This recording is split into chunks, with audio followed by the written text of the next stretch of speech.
कहानी एक ऐसे घर से जहां शादी का माहौल है, लेकिन टेंशन और शांति इतनी कि शादी का घर किसी जंग के मैदान जैसा दिख रहा था।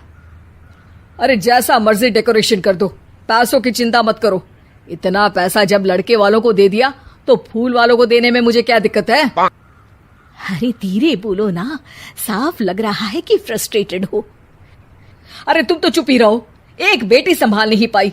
सारा दिन मैं काम पर जाता था, सोचता था घर पर बच्चों को अच्छे से संस्कार मिल रहे होंगे, लेकिन नहीं, मैडम को तो अपनी किटी और फैशन से फुर्सत मिले तब ना। माँ चुपचाप वहां से चली जाती है। समझ में नहीं आता कि आखिर शर्मा खानदान में हो क्या रहा है।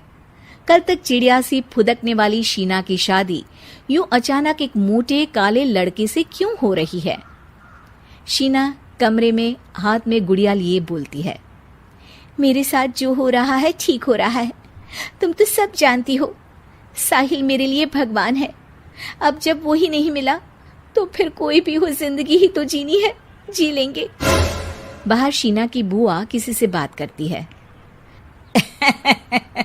अरे मोटा नहीं, उसे तो खाते पीते घर का कहते हैं। अब ओबेरॉय का नाम भी किसी को बताने वाली बात है। उनका इकलौता लड़का तो करोड़ों की सामी तो है ही। अरे हमारी शीना बिटिया तो रानी बनेगी, रानी। इन सब के बीच कहीं कोने पर शीना हाथ में मेहंदी सजाए बैठी थी और आंखों में आंसू सजाए। और वो समय भी आ जाता है जब शीना मंडप के नीचे हाथ में वरमाला लिए खड़ी होती है, लेकिन तभी अफरा तफरी मच जाती है। कोई कहता है, अरे लड़के की माँ को हार्ट अटैक आ गया। अरे अच्छी खासी थी, कैसे हो गया? अरे कहते हैं ना, किसी किसी लड़की के पैर अच्छे नहीं होते, हो सकता है कि मनहूस है ये लड़की। शीना पास खड़ी सब सुन रही थी। फिर शीना अपने कमरे में आ जाती है। शादी ये कहकर नहीं होती कि लड़की मनहूस है। अब लगातार शीना के लिए लड़के देखने आते, लेकिन आस पड़ोस या किसी के कहने पर शादी हर बार टूट जाती। लेकिन एक दिन, अंकल, मैं काफी दिनों से आपसे मिलने की कोशिश कर रहा था, लेकिन हिम्मत नहीं हो पा रही थी।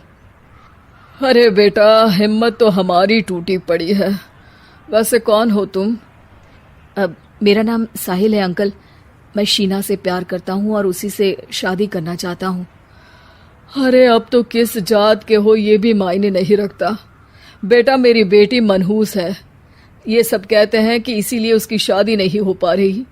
अगर तुम शादी करने को तैयार हो तो ठीक है। शीना की शादी साहिल से हो जाती है। अगले दिन साहिल की माँ का देहांत हो जाता है और एक बार फिर लोग शीना को अपशकुनी कहने लगते हैं। अरे खा गई दीदी को ये। अरे क्या जरूरत थी साहिल किसी मनहूस को घर लाने की? पर बुआ, माँ की तो तबीयत पिछले कई साल से खराब थी। डॉक्टर्स ने जवाब दे दिया था। क्या पता ये भी उनका सौभाग्य हो कि वो बहू का मुंह देख पाई। अरे बहू का मुंह देख पाई, या ये कह लो कि बहू का मुंह देखते ही स्वर्ग लोक सिधार गई। खैर, हमें क्या, घर तुम्हारा है, हम तो चले। अब शीना को खुद पर ही शक होने लगता है कि कहीं सच में वो अपशकुनी तो नहीं। साहिल, हम दोनों की शादी नहीं हुई होती तो अच्छा था। देखो ना, कैसे पहले मेरी शादी टूटती थी और अब तुम्हारी माँ भी। अरे ऐसा कुछ नहीं होता शीना, अपशकुनी वगैरह कुछ नहीं होता। ये सब तो ईश्वर के खेल हैं।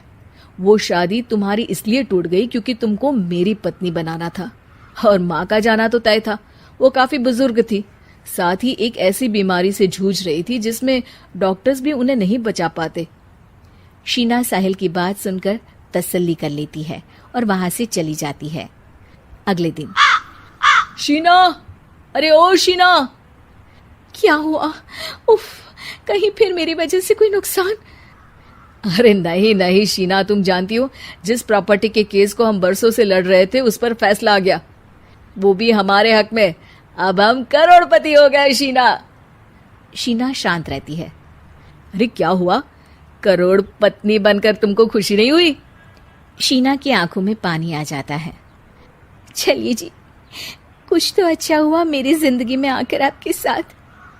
साहिल शीना को गले लगाकर कहता है, मेरी नई नौकरी भी तुम्हारे ही आने से लगी। ये प्रॉपर्टी का केस जीता। सब कुछ तो तुम्हारे आने के बाद ही हुआ, फिर तुम मनहूस कैसे? ये सुनकर शीना खुश हो जाती है।